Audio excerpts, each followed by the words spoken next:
माझ्यासोबत आता भाजपाचे पालघरचे खासदार डॉक्टर हेमंत सावरा आहेत. सर, वसई विरार महापालिका निवडणुकीमध्ये आज पहिली प्रचार सभा ही मुख्यमंत्र्याची होत आहे. कशा पद्धतीची ही प्रचार सभा आहे, कशा पद्धतीनं या प्रचार सभेमधून वातावरण निर्मिती होईल असं वाटतंय? आपण बघतो की वसई विरार महानगरपालिकेचा प्रचार आता रंगतदार स्थितीत आलेला आहे आणि ज्या प्रकारे भारतीय जनता पार्टी महायुतीच्या सर्व उमेदवारांना जनता भरभरून प्रतिसाद देते, जनतेच्या मनात विश्वास तयार झालेला आहे की भारतीय जनता पार्टी महायुतीच ही परिवर्तन करू शकते. विकासाचा जो अजेंडा घेऊन आम्ही चाललो आहोत त्या विकासासाठी आता जनता नक्कीच आम्हाला भरभरून प्रतिसाद देतील, मतं देतील.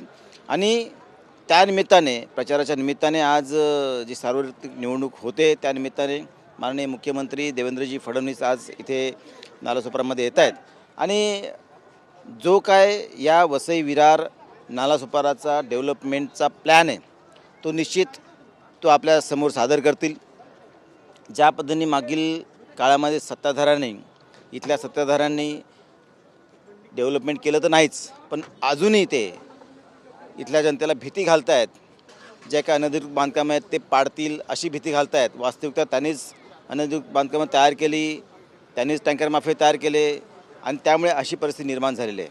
त्याच्यामुळे वसई विरार महानगरपालिकेचा एकंदरीत पूर्ण ग्रोथ सेंटर किंवा डेव्हलपमेंट प्लॅन व्यवस्थितरित्या सुनियोजित करायचा असेल तर भारतीय जनता पार्टी महायुतीला पर्याय नाही. आणि त्यामुळेच असा महत्त्वाचा संदेश घेऊन आज माननीय मुख्यमंत्री आपल्यासमोर येत आहेत.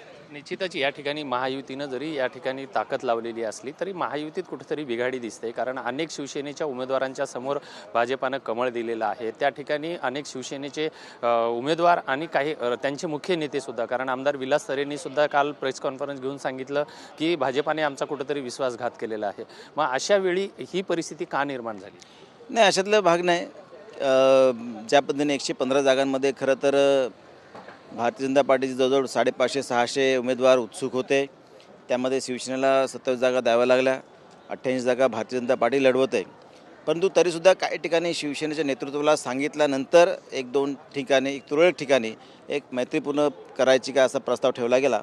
पण त्यानिमित्ताने ज्या पद्धतीने आम्ही वरिष्ठांना याबद्दल ह्या सिच्युएशनबद्दल एकंदरीत सूचित केलेलं आहे आणि त्यामुळे वरिष्ठांचे ज्याप्रमाणे आदेश येतील, प्रदेशाध्यक्ष माननीय मुख्यमंत्री, त्याप्रमाणे खालच्या स्तरावर तोडगा काढला जाईल आणि त्यामुळे कुठेही आमचा अंतर्गत जो काय प्रॉब्लेम आहे तो आम्ही इथे सॉल्व्ह करू शकतो. आम्हाला भारतीय जनता पार्टी शिवसेना या दोन्ही पक्षामध्ये कोणत्याही प्रकारचा अंतर्कलह राहणार नाही याची आम्ही दक्षता घेऊ. अनेक भाजपामधला नाराज कार्यकर्ते जे आहेत, काही अपक्ष फॉर्म भरलेले आहेत, अनेक नाराज भाजपामधल्या अनेक लोकांच्या तीव्र प्रतिक्रियासुद्धा बाहेर येत आहेत. तर आजच्या सभेमध्ये नेमकं या सगळ्या नाराजांना कुठंतरी शांत करण्यामध्ये यश येईल का, किंवा पुढच्या रणनीती कशा पद्धतीची आहे?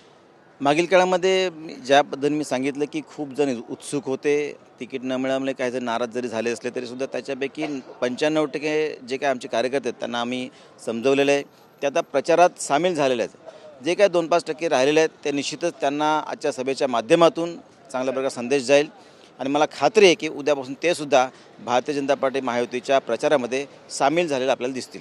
निश्चितच 35 वर्ष या ठिकाणी हितेंद्र ठाकूर यांच्या भवियाने या ठिकाणी राज्य केलेलं आहे.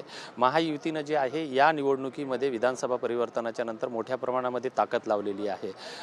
पूर्ण एका स्थानिक पक्षाच्या विरोधामध्ये भाजपासारख्या पक्षाला एवढी मोठी ताकद लावावी लागते, याचे कारण काय असू? याची कारणं म्हणजे आपण बघितलं की 30-35 वर्षामध्ये या वसई विरारचं जे काय कायापाट व्हायला पाहिजे होता, विकास व्हायला पाहिजे होता, त्या वसई विरार महानगरपालिका स्थापन झाल्यानंतर सातत्याने ज्या 2 सार्वत्रिक निवडणुका झाल्या त्यामध्ये सुद्धा लोकांची भलामण करून मतं घेतली गेली. आम्ही पाणी देऊ अशा प्रकारचं सांगितलं गेलं, प्रत्यक्षात पाणी दिलं गेलं नाही, परंतु टँकर माफिया तयार झाले. लीगल कन्स्ट्रक्शन झाली नाही परंतु इलिगल कन्स्ट्रक्शन तयार झाली. त्यामुळे लोकांचा निवासाचा प्रश्न निर्माण झालेला आहे. इथले गटर असतील, मीटर असतील, पाणी असतील, वॉटर लॉगिंग असेल, वाढती गर्दी असेल किंवा ट्रॅफिकची समस्या असेल, कोणत्याही बाबतीत त्यांनी ठोस भूमिका घेऊ शकले नाही, नियोजन करू शकले नाही आणि त्याच्यामुळे पूर्ण अपयश हे त्यांना आलेलं आहे. आणि त्यामुळे भारतीय जनता पार्टी असेल किंवा शिवसेना असेल हे राष्ट्रीय स्तरावरच्या पक्ष आहेत आणि या सभेच्या नंतरच्या मला चांगला एक महत्त्वाचा संदेश देऊ इच्छितो की जर भारतीय जनता पार्टी महायुतीला इथे जनमत मिळालं तर निश्चितच महानगरपालिकेचं इंजिन, राज्य सरकारचं इंजिन आणि केंद्र सरकारचं इंजिन ह्या ट्रिपल इंजिनमार्फत विकास हा वेगाने होऊ शकतो, तिप्पट वेगाने विकास होऊ शकतो. आता या सभेच्या नंतरची काय परिस्थिती असेल, तुम्हाला काय विश्वास आहे? मला प्रचंड विश्वास आहे की या सभेनंतर जे वातावरण आहे ते निश्चित पूर्णपणे बदलून जाईल.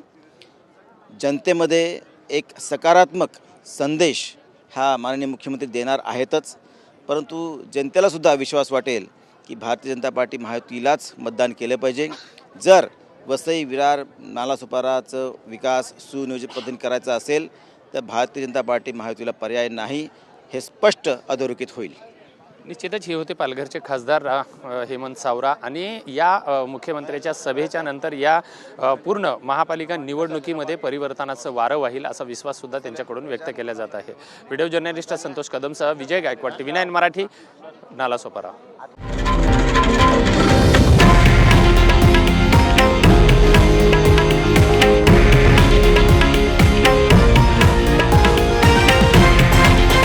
हे आहे देशातील नंबर 1 न्यूज नेटवर्क आणि आपण पाहत आहात TV9 मराठी, एकमेव.